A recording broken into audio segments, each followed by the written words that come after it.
Gold, trusted gold buyers. మీరు తాకట్టు పెట్టిన బంగారాన్ని విడిపించి ఈ రోజు ఉన్న మార్కెట్ ధరకు కొనబడను.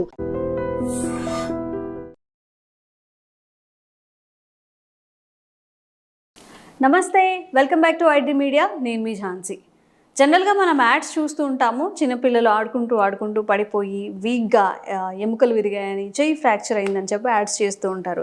వెంటనే ఒక యాడ్, మీ పిల్లలకి ఎముకలు బలంగా కావాలా, ఈ పౌడర్స్ యూస్ చేయండి, ఆ పౌడర్స్ యూస్ చేయండి అని చెప్పి. మరి బోన్స్ స్ట్రాంగ్గా ఉండాలి పిల్లల్లో పెద్దవాళ్ళల్లో కూడా అన్నప్పుడు మనం ఎలాంటి ఫుడ్ తీసుకోవాలి? కేవలం ఐరన్ లోపం వల్ల మాత్రమే ఎముకలు బలహీనంగా మారుతాయా?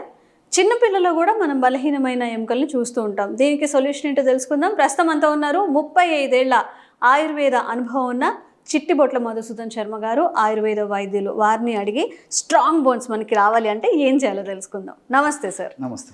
ఎలా ఉన్నారు సార్? బాగున్నానమ్మా, మీరు ఎలా ఉన్నారు? బాగున్నాను సార్. సో కొన్ని యాడ్స్ చూస్తుంటే ఏమనిపిస్తుంది అంటే, ఇంత సిల్లీగా ఉన్న వాటిని అసలు ప్రజలు ఎలా యాక్సెప్ట్ చేస్తున్నారు? మీ పిల్లాడు పడిపోయారా, ఈ డ్రింక్ ఇవ్వండి, తను బాగా ఎముకలు బలంగా ఉంటాయి. లేదు వీక్గా ఉన్నాడా, ఈ డ్రింక్ ఇవ్వండి, తను బాగా కండపుష్టి వస్తుంది, లేకపోతే చూడడానికి బాగుంటారు, ఆరోగ్యంగా ఉంటారు, చదువుల్లో ఫస్ట్ వస్తారు వాళ్ళు, అన్లెస్ తర్వాత కలెక్టర్లు అవుతారు, అలా చూపిస్తూ ఉంటారనమాట. అసలు మన ఫుడ్ హ్యాబిట్స్ ఎలా ఉండాలి, మన బోన్ స్ట్రెంత్ కోసం మనం ఎలాంటి ఫుడ్ కానీ లైఫ్ హ్యాబిట్స్ కానీ చేంజ్ చేసుకుంటే మంచిది అంటారు?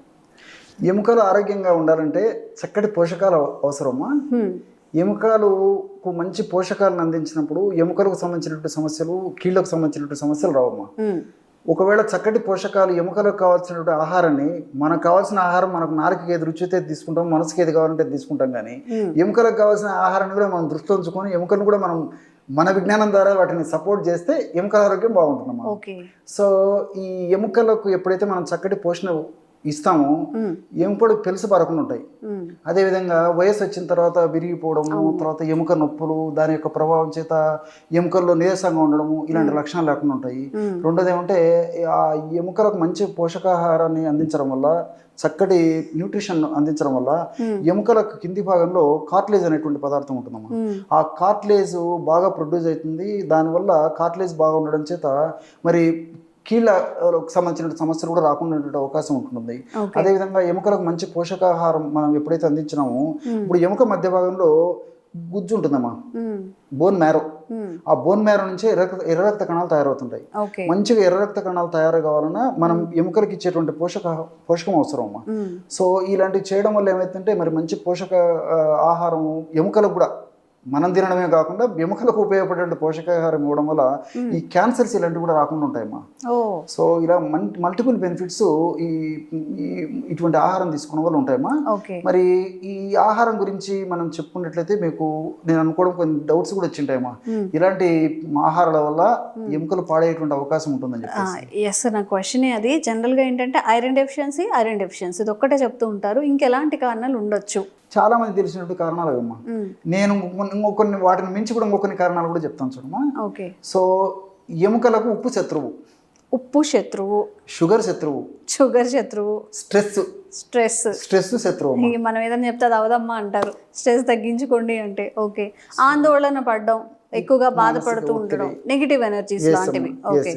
సో ఈ మూడుని మనం కంట్రోల్ చేసుకోగలిగితే భవిష్యత్తులో ఎముకలకు సంబంధించినటువంటి కీళ్ళ జబ్బులు రాకుండా ఉంటాయి. వచ్చినటువంటి జబ్బులు కూడా త్వరగా తగ్గిపోయేటువంటి అవకాశం ఉంటుందమ్మా. సో సాల్ట్ ఉప్పు తెచ్చే ముప్పు అని చెప్పేసి మన పెద్దలు చెప్తుంటారమ్మా. అందుకే వడ్డించేటప్పుడు కూడా మిగతావన్నీ ఇస్తారు, కానీ ఉప్పు అనేసరికి కొంచెం దాని మీద కొంచెం కేర్ తీసుకొని స్పెషల్ ట్రీట్మెంట్ ఉంటుంది ఉప్పు వడ్డించేటప్పుడు కూడా. మనం పెద్దలు అవన్నీ గమనించారు కాబట్టి దాని యొక్క మంచి చెడు తెలుసు కాబట్టి ఆ విధంగా జరిగిందమ్మా. సో ఈ సాల్ట్ ప్రతిరోజు యావరేజ్గా మనం అందరం కూడా ఎక్కువనే తీసుకుంటున్నామమ్మా. సో యాక్చువల్గా ఏమంటే ఒక మ్యాక్సిమం 5 grams ఆ రేంజ్ వరకు కూడా మన దేహంలో మనం తీసుకున్నటువంటి సాల్ట్ మన బాడీ యూటిలైజ్ చేసుకుంటున్నాం. సో ఎక్సెస్ సాల్ట్ అంతా ఎక్కడికి పోవాలమ్మా? ఎంత కావాలి సార్ అసలు ఒక బాడీకి? ఎన్ని grams? 5 grams per day. 5 grams అంటే సరిపోతుంది. అంటే ఒక స్పూన్ అంటారా యావరేజ్ గా? ఒక టీ స్పూను అన్ని రకాలమ్మా. మీరు కూరల్లో వేసుకోండి, లేకపోతే ఏదైనా వంటల్లో తయారు చేసుకోవడానికి వాడుకోండి, మజ్జిగలు వేసుకోండి, ఇంకోటి వేసేసుకోండి. 5 grams సహజ సిద్ధంగానే ఆకుకూరల్లో, కూరగాయల్లో మనం తీసుకునే పదార్థాలు కూడా ఉంటాయమ్మా. సో టోటల్ ఆవరేజ్గా మ్యాక్సిమం 5 గ్రామ్స్ ఆర్ 6 గ్రామ్స్ కంటే ఎక్కువ తీసుకోకూడదమ్మా. ఓకే. కానీ ఈ రోజుల్లో మనము 20-25 గ్రామ్స్ వరకు కూడా తీసుకుంటున్నామమ్మా. మనిషికి 20 గ్రామ్స్ తీసుకుంటున్నాం అంటారా? ఉప్పు మనకు తెలియకుండానే. అందుకోసం అన్ని రకాలైన జబ్బులు వస్తున్నాయమ్మా. ఎముకల జబ్బులు, చిన్న వయసులోనే కీళ్ళ నొప్పులు రావడం, ఇవన్నీ కూడా ఇది తెలియక చేసేటువంటి కారణం. సో ఇక్కడ ఏం జరుగుతుందంటేమ్మా, ఇప్పుడు సాల్ట్ ఎక్కువ తీసుకున్నప్పుడు ఏమవుతుందంటే, సాల్ట్ మన బాడీ ఎంతవరకు ఉపయోగించుకుంటుందో అంతవరకు ఉపయోగించుకుంటుందమ్మా. మిగతా అంత ఎక్కడికి పోవాలమ్మా? బయటకన్నా విసర్జించాలా, బయటకన్నా పంపించాలా. అది సాధ్యం కాకపోతే ఎక్కడ డిపాజిట్ చేసుకోవాలి. స్థలం ఎక్కడ ఉంటే అక్కడ సాల్ట్ డిపాజిట్ పెట్టుకుంటాం. సో ఎప్పుడు సాల్ట్ బయటికి విసర్జించాలంటే కేవలం సాల్ట్ ఒక్కటి బయటికి పోలేదమ్మా, దానికి కాల్షియం సపోర్ట్ కావాలి. సో మన బాడీలో కాల్షియం ఉండాలి. ఎప్పుడైతే కాల్షియం ఉందో ఆ కాల్షియం సపోర్ట్ని తీసుకొని ఎక్కువ తీసుకున్నటువంటి ఈ సాల్ట్ బయటికి పోతుందమ్మా యూరిన్ ద్వారా దాంట్లో. సో మన రక్తంలో కాల్షియం ఉన్నప్పుడు ఏం చేస్తుందమ్మా, ఉన్నంత వరకు చాలంత వరకు కాల్షియం ఉపయోగించుకుంటుంది. ఏది ఈ యొక్క సాల్ట్ అయిపోతుంది. ఎక్కడి నుంచి రావాలి? ఆల్రెడీ బోన్స్లో కాల్షియం ఉంటుందమ్మా. లాగేస్తున్నాం. ఇది అందులో ఉన్న కాల్షియం ఈ ఉప్పు ఏం చేసేస్తుంటే ఇక్కడ లేకపోయేసరికి రక్తంలో అక్కడ ఉన్నటువంటి కాల్షియం కూడా తీసేసుకుంటుందమ్మా. ఎప్పుడైతే అక్కడ కాల్షియము అదేవిధంగా సోదరులు మాత్రం ఫాస్ఫరస్ కూడా పక్కనే ఉంటుంది కాబట్టి ఆ రెండు తక్కువ అయిపోయేసరికి ఎముకలు పిలుసుబారిపోవడము, డొల్లబారిపోవడము, విరిగిపోవడము, ఎముకల నొప్పులు రావడము. మెయిన్ అదే కదమ్మా దానికి కావాల్సిన పోషణను మనం రక్తంలో తీసుకొస్తున్నాం, రక్తం నుంచి మళ్ళీ బయట పంపించేస్తున్నాం. సో ఈ పద్ధతి వల్ల చాలా మంది తెలియకమ్మా, ఉప్పు అంటే నేను ఉప్పు శత్రువు అని చెప్తున్నాను అనమాట. సో దీని ఉప్పు వల్ల చాలా మంది తెలియక ఈ యొక్క పద్ధతిలో జరుగుతుందమ్మా. రెండవది షుగరా, పంచదార. మీకు మళ్ళీ సందేహం వస్తుంది, పంచదార ముక్కు దానికి సంబంధం ఏంటి సార్ అని చెప్పేసి జనరల్గా వస్తుంటుందమ్మా. పంచదార కూడా మనం విపరీతంగా వాడుతున్నాం స్వీటు. సో తీసుకునే ఆహార పదార్థాల్లో, కాఫీలో, టీలో, పాలల్లో, లస్సీలలో, కూల్ డ్రింక్స్లో, వాట్ నాట్ ఎల్స్ అమ్మా, బేకరీ ఫుడ్స్లో, షుగర్స్.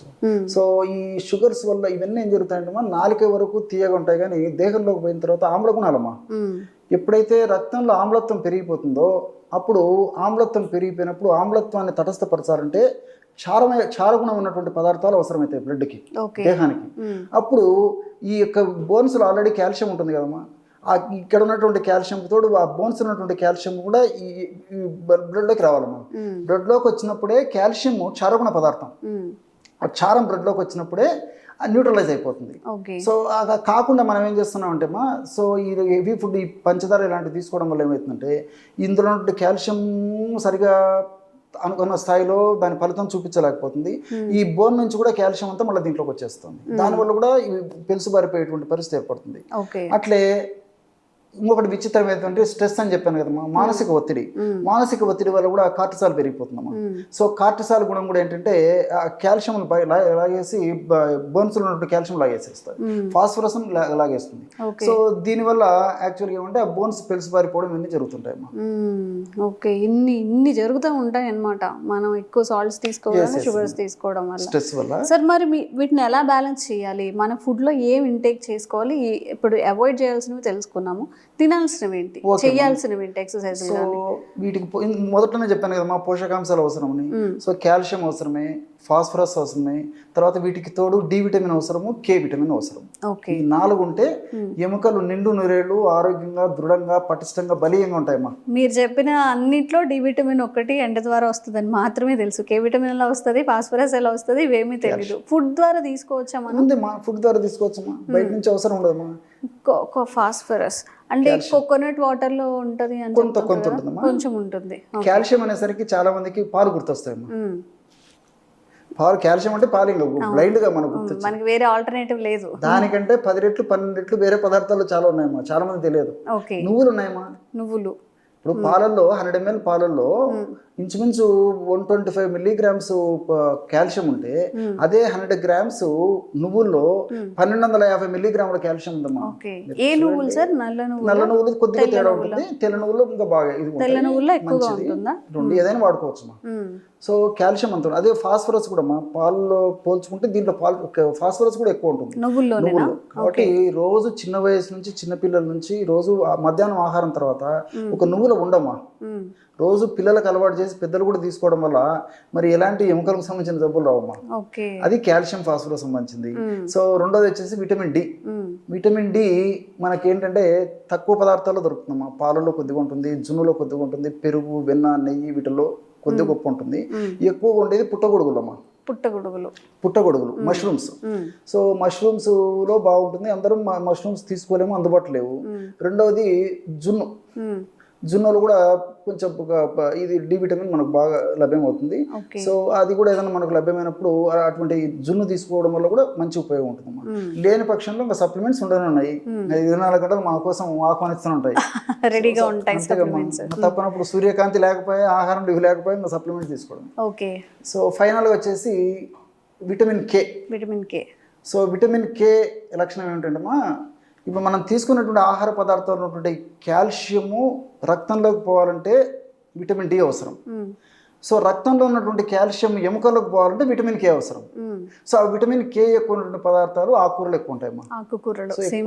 సింపుల్ బాగా పుష్కలంగా ఆకుకూరలు బాగా తీసుకోగలిగితే, ఇప్పుడు మెంతి కూర కానీ, పొన్నగంటి కూర కానీ, తర్వాత మునగ కానీ, ఎన్ని రోజులు అయిపోయింది, ఎగ్జాక్ట్ కదమ్మా, అలవాట్లే మారిపోయినాయమ్మా. సో ఇలాంటి ఆకుకూరలు బాగా పుష్కలంగా తీసుకోవడం వల్ల విటమిన్ కే బాగా లభ్యమవుతుందమ్మా. సో ఇలాంటి చిన్న చిన్న జాగ్రత్తలు పాటించినట్లయితే నిండు నూరేళ్లు ఎముకలకు సంబంధించిన, కీళ్ళకు సంబంధించిన ఇలాంటి జబ్బులు రావమ్మా. ఓకే. చిన్న చిన్న టిప్స్ ఆర్ ఆల్టర్నేటివ్స్ చూసారా? మనం అందరికి చాలా మందికి ఫుడ్ తిన్న తర్వాత ఏదైనా స్వీట్ తినాలనిపిస్తుంది. దాని ప్లేస్లో నువ్వులు ఉండ, తెల్ల నువ్వుల్లో ప్రత్యేకంగా ఎక్కువగా ఉంటాయట. అలా కాదు అన్నప్పుడు ఎక్కువగా కాస్ట్ పెట్టాలా, మేము అవి తినాలా ఇవి తినాలని చెప్తూ ఉంటారు. బిర్యానీస్కి వాటికైతే మంచిగా ఖర్చు పెట్టుకుంటూ ఉంటారు. ఆకుకూరలు డైలీ వీక్లీ ఒక 4 times ఆకుకూరలు తీసుకుంటే ఓన్లీ బోన్స్కి కాకుండా చాలా మన డిసీజెస్ వచ్చే, మన ఒంట్లో వచ్చే వాటన్నిటికి కూడా పనిచేస్తుంది. సో మన పద్ధతులన్నీ మనం మార్చుకొని జంక్ ఫుడ్ అంతా ఇంటేక్ చేసుకుంటూ ఎండ్ ఆఫ్ ద డే ఎందుకు మనకి ఇన్ని డిసీజెస్ వచ్చాయని బాధపడుతూ ఉన్నాము. ఇవన్నీ ఇంక్లూడ్ చేసుకోండి. రిజల్ట్ ఎలా ఉందో కామెంట్స్ రూపంలో తెలియచేయండి. వెరికోస్ వెయిన్ విషయానికి వస్తే నార్మల్గా ఏదైనా పెయిన్స్ కానీ అలాంటివి అయితే మేనేజబుల్గా చేసుకోవచ్చు. మరి వెరికోస్ వెయిన్ విషయంలో ఎలాంటి వైద్యపరమైన విధానాలు ఉంటాయి, అసలు రాకుండా ఎలాంటి జాగ్రత్తలు తీసుకోవాలి? ఈ వెరికోస్ వెయిన్స్మా ఎక్కువ గంటల తరబడి కూర్చున్నా ఈ సమస్య వస్తుందమ్మా. సో ఎక్కువసేపు నిలబడినా ఈ సమస్య వస్తుంది. సో అతి సర్వత్రా వర్క్ చేయదు, అతి ఏది పనికిరాదమ్మా. ఎక్కువగా కాన్స్టెంట్గా నించోవడం కూర్చోవడం పనికిరాదమ్మా, ఏ సమస్య వస్తుంది. తర్వాత మీరు మొదట్లోనే చెప్పినట్లు మగవాళ్ళలో ఎక్కువగా వస్తుంటుందమ్మా. అలా అని చెప్పేసి ఆడవాళ్ళలో రాదని లేదు, ఆడవాళ్ళలో కూడా వస్తుంటుంది. సో మగవాళ్ళలో ఎక్కువగా వస్తుంటుంది. ఈ వెరికోస్ వీన్స్ సమస్య వచ్చినప్పుడు ప్రాథమిక దశలో ఎలాంటి లక్షణాలు ఉండవమ్మా. సో ఈ కాళ్ళ భాగంలో నరాలు ఉబ్బిపోయేసేసి కొంతమందిలో ప్రాథమిక దశలో జస్ట్ ఒక ఆకుపచ్చ రంగులోనే లేత కనిపిస్తుంటాయి మన నరాలు ఉబ్బేసేసి, క్రమక్రమంగా మరీ పెద్దగా అయిపోవడము. తర్వాత క్రమక్రమంగా ఈ దారాన్ని పేడితే ఏ విధంగా అయితే మందంగా తయారైపోతుందో, ఒక తాడని చెప్తారమ్మా, తాడలాగా తయారైపోతాయమ్మా కాళ్ళ భాగంలో.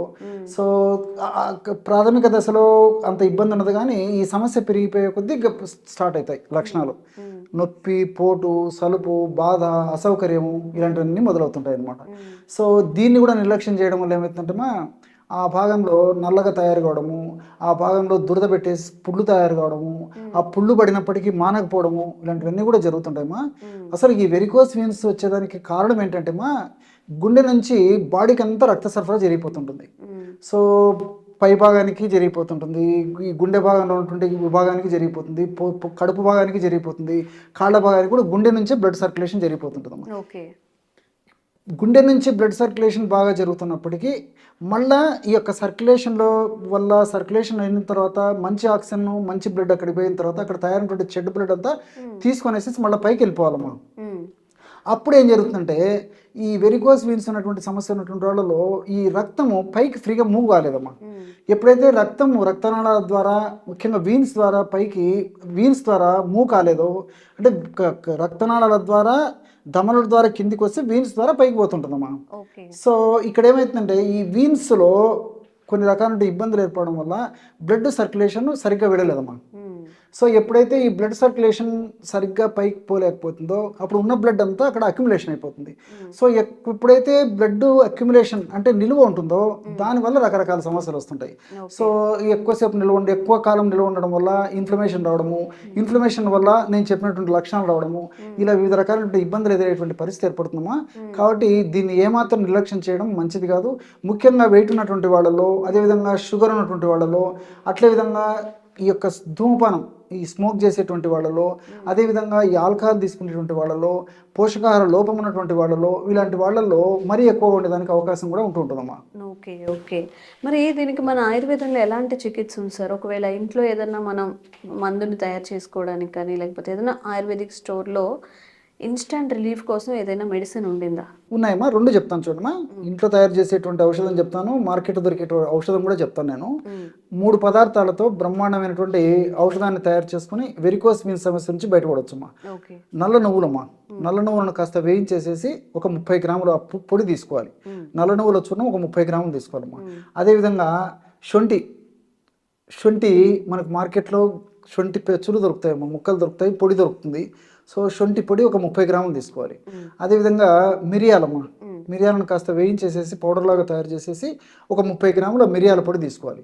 నల్ల నువ్వుల పొడి, శొంఠి పొడి, మిరియాల పొడి ఒక్కొక్కటి 30 గ్రాములు. సో 3 కలిసేసరికి 90 గ్రాములు అవుతుందమ్మా. 90 గ్రాములు 1 నెలకు వాడుకోవాలి. మీకు కరెక్ట్గా మీకు డోస్ కూడా చెప్తాను చూడమ్మా. So morning 1.5 gram, evening 1.5 gram, అంటే 1/2 టీ స్పూన్ కంటే కూడా సగం ఇంచుమించు, 1/2 టీ స్పూన్లో కూడా సగం ఇంచుమించు తీసుకోవచ్చమ్మా. సో రోజు 3 గ్రాములు అంటే నెలకు ఎంత అవుతుందమ్మా? 90 గ్రాములు అవుతుంది, అంతే కదమ్మా. 30 × 90. సో ఈ విధంగా 90 గ్రాముల ఔషధాన్ని మనం కడుపులోకి తీసుకున్న తర్వాత మరలా ఫ్రెష్గా తయారు చేసుకొని వాడుకుంటున్నాను. అంతేగాని నేను ఏదో ఒకసారి 5 మాసాలకు 6 మాసాలకు తయారు చేసుకొని వాడుకుంటానంటే ఔషధ గుణాలు తగ్గిపోతాయమ్మా. అంటే ఆశించిన స్థాయిలో రిజల్ట్స్ రావు. కాబట్టి ఫ్రెష్గా తయారు చేసుకోవడం వల్ల రిజల్ట్స్ చాలా ఫాస్ట్గా ఉంటాయి, స్పీడ్గా వచ్చేదానికి అవకాశం ఉంటుంటుంది అనమాట. సో ఈ విధంగా తయారు చేసుకున్నటువంటి ఔషధాన్ని ఉదయం 1.5 గ్రాము, సాయంత్రం 1.5 గ్రాము చొప్పున తేనెతైన వాడుకోవచ్చు. లేకపోతే ఇదొక ఔషధాన్ని పల్చటి మజ్జిగలో కలిపి తీసుకోవచ్చు. ఇదే ఔషధాన్ని పల్చటి పాలలో కలిపి తీసుకోవచ్చు. లేదా మరి నీళ్ళలో, గోరువెచ్చని నీళ్ళలో కలిపి కూడా తీసుకోవచ్చు అమ్మా. ఎవరికి ఎలా వీలైతే అలాగ తీసుకోవచ్చు. సో అది వీలు కాలేదనుకోండి, కాస్త పౌడర్ నోట్లో వేసేసుకొని కొంచెం కాచి చల్లార్చినటువంటి నీళ్లు నోట్లో పోసుకొని పుక్కిలి చేసి కూడా మింగేసేయచ్చమ్మా. సో మనసుంటే మార్గం ఉంది. ఏదో ఒక పద్ధతిలో ఈ యొక్క ఔషధాన్ని ఈ పద్ధతిలో వాడుకోవడం వల్ల మరి ఈ వెరికోస్ వీన్స్ అనేటువంటి సమస్య తగ్గడమే కాకుండా భవిష్యత్తులో ఈ సమస్య వల్ల ఇతర ఇబ్బందులు రాకుండా కూడా ఉంటాయమ్మా. మనం ఆధునికంగా మనం ఆలోచన చేసినప్పటికీ ఈ నువ్వుల్లో లిగ్నాన్స్ అనేటువంటి రసాయన పదార్థాలు ఉన్నాయమ్మా. ఈ లిగ్నాన్స్ అనేటువంటి రసాయన పదార్థాలు బ్లడ్ సర్క్యులేషన్ పెంచేదానికి, బ్లడ్ వెజిల్స్ డైలేట్ అయ్యేదానికి, తర్వాత రక్తము చిక్కగా కాకుండా పల్చగా ఉండేదానికి ప్రత్యక్షంగా పరోక్షంగా ఈ నువ్వులు అనేటువంటి లిగ్నాన్స్ అనే పదార్థాలు ఉపయోగపడతాయి. అంతేకాకుండా ఇప్పుడు శొంఠిమ్మా, శొంఠిలో జింజరాలు, షాగోలు అనేటువంటి రసాయన పదార్థాలు కూడా ఈ యొక్క రక్తనాళాలను వ్యాకోచపరచడమే కాకుండా బ్లడ్ సర్క్యులేషన్ బాగా పెంపొందించడమే కాకుండా ఆ భాగంలో నొప్పి, పోటు, వాపు, బాధ, సలుపు, అసౌకర్యం ఇలాంటి రాకుండా కూడా చేసేటువంటి శక్తి ఈ యొక్క శొంఠిలో ఉన్నటువంటి జింజరాల్లో, షాగోలో ఉందమ్మా. అట్లే మిరియాల్లో పెప్పరిన్ అనేటువంటి రసాయన పదార్థం ఉంది. ఈ పెప్పరిన్ అనేటువంటి రసాయన పదార్థము ఈ బ్లడ్ను పల్చగా చేసేటువంటి గుణం ఉండడమే కాకుండా రక్త ప్రసారాన్ని కూడా ఫాస్ట్గా చేసేటువంటి గుణము ఈ పెప్పరిన్ అనేటువంటి రసాయన పదార్థంలో ఉంది. సో ఈ 3 పదార్థాలు కలిపి మనం ఈ విధంగా ఔషధంగా తయారు చేసుకుని వాడుకుంటుండడం వల్ల ఫలితాలు చాలా శీఘ్రంగా, త్వరగా, సత్వరమే వచ్చేందుకు అవకాశం ఏర్పడుతుందమ్మా. ఇది మనం ఇంట్లో తయారు చేసుకోలేక ఔషధం. మరి మార్కెట్లో దొరికేటువంటి ఔషధాల గురించి మనం ఆలోచన చేసినట్లయితే ఈ లక్షణాది బట్టి అని చెప్పేసి దొరుకుతుందమ్మా. లక్షణం అంటే వెల్లుల్లి. ఆధునిక వైద్య విజ్ఞానం ప్రకారం కూడా, ఆధునిక వైద్య పద్ధతిలో చేసినటువంటి పరిశోధనల్లో కూడా ఈ యొక్క లక్షణ అంటే గార్లిక్, వెల్లుల్లి ఈ వెరికోస్ వీన్స్ అనేటువంటి సమస్యలో చక్కగా పనిచేస్తుందని చెప్పేసి మరి నిరూపణ కూడా జరిగిందమ్మా. సో ఆ విధంగా వెల్లుల్లిని ప్రధానంగా ఉపయోగించి తయారు చేసినటువంటి ఔషధాన్ని వేలాది సంవత్సరాల క్రితమే ఆయుర్వేద మహర్షులు మనకు అందించడం జరిగిందమ్మా. లక్షణాది వటి, లక్షణ అంటే వెల్లుల్లి. సో మనకు మార్కెట్లో దొరుకుతాయి టాబ్లెట్స్. ఉదయం 2 టాబ్లెట్స్, సాయంత్రం 2 టాబ్లెట్స్ మింగేసి గోరువెచ్చని నీళ్ళు తాగుతుండాలమ్మా. ఈ విధంగా రెగ్యులర్గా తీసుకోవడం వల్ల కూడా చాలా చక్కటి సత్ఫలితాలు కలుగుతాయి. ఇప్పుడు వంటింట్లో మనం చెప్పుకున్నటువంటి ఔషధాన్ని తోడు ఇప్పుడు నేను చెప్పినటువంటి ఔషధాన్ని వాడుకోవడం వల్ల ఫలితాలు మరింత శీఘ్రంగా వస్తాయి. మరీ తీవ్రంగా ఉన్నప్పుడు ఈ 2 కలిపి కూడా వాడుకోవచ్చమ్మా. నేను ఇంతకుముందు చెప్పినటువంటి ఔషధము మనకు మార్కెట్లో దొరికేటువంటి లక్షణాది వటి అయినటువంటి ఔషధం. అట్లే పైపూత మందుగా హింగు త్రిగుణ తైలం అని చెప్పేసి దొరుకుతుందమ్మా. హింగు త్రిగుణ తైలం, హింగు త్రిగుణ తైలం. హింగు అంటే ఇంగువమ్మ. ఇంగువ. ఇంగువ కూడా చాలా సువాసన భరితంగా ఉంటుంది. పూర్వకాలం అయితే మన భారతీయ ఆచార వ్యవహారాల్లో భాగంగా, సంప్రదాయాల్లో భాగంగా, వంటకాల్లో భాగంగా మరి భారతీయుల్లో ఆ ఇంగువ వాడకం ఉండేదమ్మా వంటకాల తయారీలో. సరే, వివిధ రకాల కారణారీత్యా మరి ఈ రోజుల్లో ముఖ్యంగా ఈ జనరేషన్ వాళ్ళకు ఇంగువ అనేది కూడా తెలియనటువంటి దుస్థితిలో మనం ఉన్నామా. ఇది నిజంగా బాధాకరమైనటువంటి విషయము. చాలా అద్భుతమైనటువంటి గుణాలు ఇంగువ కూడా ఉన్నాయమ్మా. సో ఆ ఆయిల్, హింగు త్రిగుణ తైలం అనేటువంటి ఆయిల్ను మనకు తెచ్చుకొని మార్కెట్ నుంచి వెరికోస్ వీన్స్ ఉన్నటువంటి భాగంలో అప్లై చేసేసి సున్నితంగా మర్దన చేయడం వల్ల కూడా చాలా త్వరగా ఈ సమస్య నుంచి బయటపడవచ్చు. కానీ ఇక్కడ మాత్రం మరొకటి గుర్తుంచుకోవాలమ్మా, వెరికోస్ వీన్స్ వల్ల పుళ్ళులాగా పడితే మాత్రము ఈ యొక్క హింగు త్రిగుణ తైలం వాడకూడదమ్మా. తీక్షణ కూడా ఉంటుంది. సో అటువంటి పరిస్థితుల్లో కావాలంటే నిర్గుండి తైలం ఇలాంటివి వాడుకోవచ్చమ్మా. వావిలాకుతో తయారు చేసినటువంటి ఆయిల్స్ దొరుకుతాయి. నిర్గుండి తైలం, నిర్గుండి అంటే వావిలాకుతో తయారు చేసినటువంటి తైలాన్ని ఆ పుండు ఒకవేళ ఏర్పడితే వాడుకోవచ్చు. పుండు లేకుండా నొప్పి, పోటు, సలుపు, బాధ, దురద, అసౌకర్యం ఉంటే హింగు త్రిగుణ తైలం వాడితే సరిపోతుంది. ఓకే. సో వెరికోస్ వెయిన్తో బాధపడే వాళ్ళు చక్కగా ఇంట్లో తయారు చేసుకునేది, స్టోర్స్లో దొరికేది, ఈజీగా మనం అప్లై చేసుకునేది, అన్ని మెథడ్స్లో చెప్పారు. ఈ మూడిట్లో మీకు ఏది పాసిబిలిటీ ఉంటుందో అది తెచ్చుకొని వాడుకోవచ్చు, చక్కగా దీని నుంచి బయటపడవచ్చు. సోరియాసిస్ విషయంలో మనం ఏ ఆయింట్మెంట్ తీసుకున్నా కానీ, ఏమైనా పైపూత మందులు తీసుకున్నా కానీ చాలా కాస్ట్ ఉంటుంది. కొంతమంది అది బేర్ చేయలేరు కూడా. సో ఇంట్లో ఏవైనా మన ఆయిల్స్ని తయారు చేసుకునే అవకాశం ఉంటుందా? అసలు ఈ సోరియాసిస్ని మనం తగ్గించుకునే ప్రయత్నం ఎలా చేయొచ్చు అంటారు? సో చాలా ఉన్నాయమ్మా. సోరియాసిస్ అనేది ఈ మధ్యకాలంలో చర్మ వ్యాధుల్లో అగ్రస్థానాన్ని వహించిందంటే అతిశక్తి కదమ్మా. సో ఒక భారతదేశంలోనే కాకుండా ప్రపంచవ్యాప్తంగా కూడా మరి చర్మ వ్యాధుల జాబితాలో అగ్రస్థానంలోకి చేరుకుండేది. సో సోరియాసిస్ వయస్సు నిమిత్తం లేకుండా చిన్నపిల్లల నుంచి పెద్దవాళ్ళ వరకు, అదేవిధంగా స్త్రీ పురుష తారతమ్యం లేకుండా స్త్రీలోనూ పురుషుల్లోనూ ఇద్దరికి వచ్చేటువంటి పరిస్థితి ఉంటుంటుంది. అంతేకాకుండా తల నుంచి కాళ్ళ వరకు ఎక్కడైనా రావచ్చుమా. ఏ సీజన్లో అయినా రావచ్చు, ఎక్కడైనా రావచ్చు, ఏ సైజులో అయినా రావచ్చు, ఎప్పుడైనా రావచ్చు. దీని యొక్క విధానం అలా ఉంటుంది అనమాట. సో కొంతమందికి సోరియాసిస్ ఉన్నటువంటి ప్రాంతంలో మాత్రమే ఆ యొక్క పరిమితమైపోయి మిగతా ప్రాంతాల్లో రాకుండా ఉంటే, కొంతమందికి ప్రాథమికంగా కొన్ని ప్రాంతాల్లో సోరియాసిస్ మొదలై క్రమక్రమంగా బాడీ అంతా కూడా విస్తరించేటువంటి, వ్యాపించేటువంటి అవకాశం ఉంటుంటుంది. కొంతమందికి సీజన్లో ఉధృతమైపోయి మిగతాలో స్తబ్దుగా ఉన్నట్లయితే, కొంతమందికి సంవత్సరం అంతా కూడా విపరీతంగా వేధిస్తూ, పీడిస్తూ, ఇబ్బంది పెడుతూ, రకరకాల రుగ్మతలకు గురి చేసేటువంటి పరిస్థితి ఏర్పడుతుంది. సోరియాసిస్ పరిస్థితి మరీ తీవ్రంగా ఉన్నటువంటి వాళ్ళలో అయితేమా ఈవెన్ ఈ కీళ్ళ నొప్పులు, ముఖ్యంగా మోకాళ్ళ నొప్పులు కూడా వస్తాయమ్మా. సోరియాటిక్ ఆర్థరైటిస్ అంటారు అనమాట. సో సోరియాసిస్కు సరైనటువంటి ట్రీట్మెంట్ తీసుకుంటే కానీ ఆర్థరైటిస్ కూడా తగ్గదు. మోకాళ్ళ నొప్పులు విపరీతంగా వస్తాయమ్మా, భరించలేరమ్మా. సో మరి మీరు అన్నట్లు ఈ సోరియాసిస్ సమస్యకి పైపూత మందుగా వాడుకోవాలంటే సామాన్య వాణికి అందని ద్రాక్ష పండేటువంటి పరిస్థితి ఉందమ్మా. సో ఏదో కొద్దిగా భాగంలో కొద్ది గొప్ప అయితే ఆ ప్రాంతంలో అయితే ఆ సోరియాసిస్కి సంబంధించినటువంటి మార్కెట్లో దొరికేటువంటి ఔషధాలు పైపూత మందుగా వాడుకోవడానికి అనుకూలంగా ఉంటుంది. కానీ మరి బాడీ అంతా మరి ఈ యొక్క సోరియాసిస్ సమస్య ఉన్నటువంటి వాళ్ళలో మరి వందలాది ఖర్చులు రోజు కూడా ఖర్చు పెట్టుకోవాల్సిన పరిస్థితి కేవలం పైపూత మందులకే అవుతుందమ్మా. ఈ నేపథ్యంలో మీరు చాలా మంచి ప్రశ్న అడిగారమ్మా. సో మన ఇంట్లో దొరికేటువంటి వస్తువులతోనే వాటికంటే మెండైనటువంటి ఈ యొక్క ఉపయోగాన్ని, లబ్ధిని పొందవచ్చుమా ఈ పైపూత మందుగా. ఎలాంటి ఔషధాన్ని తయారు చేసుకోవాలంటేమా కేవలం 3 పదార్థాలతోనే బ్రహ్మాండమైనటువంటి సోరియాసిస్ తగ్గించేటువంటి ఔషధాన్ని తయారు చేసుకోవచ్చు. స్వచ్ఛమైనటువంటి పసుపు పొడిమా, పసుపు కొమ్మలు దంచి తయారు చేసుకున్నటువంటి పొడి ఒక 50 గ్రాములు తీసుకోవాలి. అదేవిధంగా కర్పూరం, ముంట కర్పూరం కానీ, హారతి కర్పూరం కానీ అమ్మా ఏదైనా పర్లేదమ్మా. మన ఇంట్లో దొరికేటువంటి కర్పూరం, ముద్ద కర్పూరం కానీ ఏ కర్పూరం ఉంటుంది ఒక 50 గ్రాములు. సో పసుపు పొడి, కర్పూరము, తులసాకు పొడి. సో తులసాకు పొడి మనకు మార్కెట్లో దొరుకుతుంది. ప్రామాణిక కంపెనీ వాళ్ళు తయారు చేసేటువంటి తులసాకు చూర్ణం మనం విచారించుకొని తెచ్చుకుంటే సరిపోతుందమ్మా.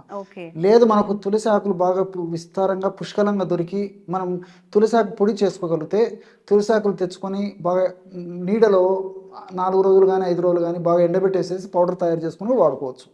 ఈ ఒక్కొక్కటి 50 గ్రాముల చొప్పున కలిపేసేయాలమ్మా. ఈ పదార్థం అంతా బాగా కలిపేసేసి ఒక గాజు సీసాలో నిల్వ ఉంచుకోవాలి. ఇది నాణ్యానికి ఒకవైపు. మరి వాడేటువంటి విధానం ఎలాగంటేమా రోజు ఒక్కసారమ్మా తగినంత పొడి. ఇప్పుడు సమస్య కొద్దిగా ఉంటే కొద్దిగా పౌడర్ సరిపోతుంది. సమస్య ఎక్కువ ఉందనుకోండి పౌడర్ కూడా ఎక్కువ తీసుకోవాలి. తగినంత పొడి తీసుకొని కలబంద, మీకు ఐడియా ఉంటుందమ్మా, అలోవీరా అని తెలుసు కదమ్మా. గ్రామాలు, పట్టణాలు, నగరాలతో నిమిత్తం లేకుండా ప్రతి చోట దొరుకుతుంది.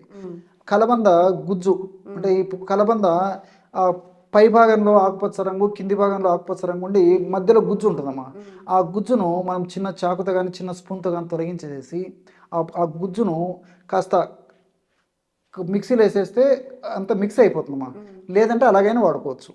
సో ఈ తగినంత మనం చెప్పుకున్నటువంటి ఈ చూర్ణంలో అంటే పసుపు, అదేవిధంగా కర్పూరము, తులసాకు పొడిలో కలబంద గుజ్జు తగినంత వేసేసి బాగా ఒక తేనె లాంటి కాన్సిస్టెన్సీ వచ్చేటట్టు తయారు చేసుకోవాలమ్మా. ఒక ఆయిల్ లాంటి కాన్సిస్టెన్సీ అనుకోండి. సో ఆ విధంగా తయారు చేసుకొని సోరియాసిస్ సమస్య ఎక్కడుందో ఆ భాగంలో అప్లై చేసి సున్నితంగా మర్దం చేసేయాలి. తర్వాత మళ్ళీ అదే ఆయిల్ని అప్లై చేసేయాలి. అదే మెడిసిన్, నాట్ ఆయిల్, అదే మెడిసిన్ అప్లై చేసేసి ఒక గంట సేపు ఉన్న తర్వాత కాస్త గోరువెచ్చని నీళ్ళతో స్నానం చేయడం కానీ తుడిచేయడం కానీ చేస్తున్నారమ్మా. ఈ విధంగా క్రమం తప్పకుండా చేయడం వల్ల చాలా త్వరగా, శీఘ్రంగా, వెంటనే, సత్వరమే సోరియాసిస్ వల్ల కలిగేటువంటి అసౌకర్యము, బాధ, సలుపు, దురద, మంట ఇలాంటి లక్షణాలన్నీ తగ్గిపోతాయి. పొట్టు రాలడము తగ్గిపోతుంది. అదేవిధంగా సోరియాసిస్ ఉన్నటువంటి భాగంలో పొట్టు కిందనే ఎర్రగా ఉంటుందమ్మా. ఆ పొట్టు లేచిపోయినప్పుడు బాగా ఎర్రగా రక్త బిందు మాదిరి కూడా కనిపిస్తూ ఉంటుంది. ఆ ఎరుపుదాని మధ్య తగ్గిపోతుంది.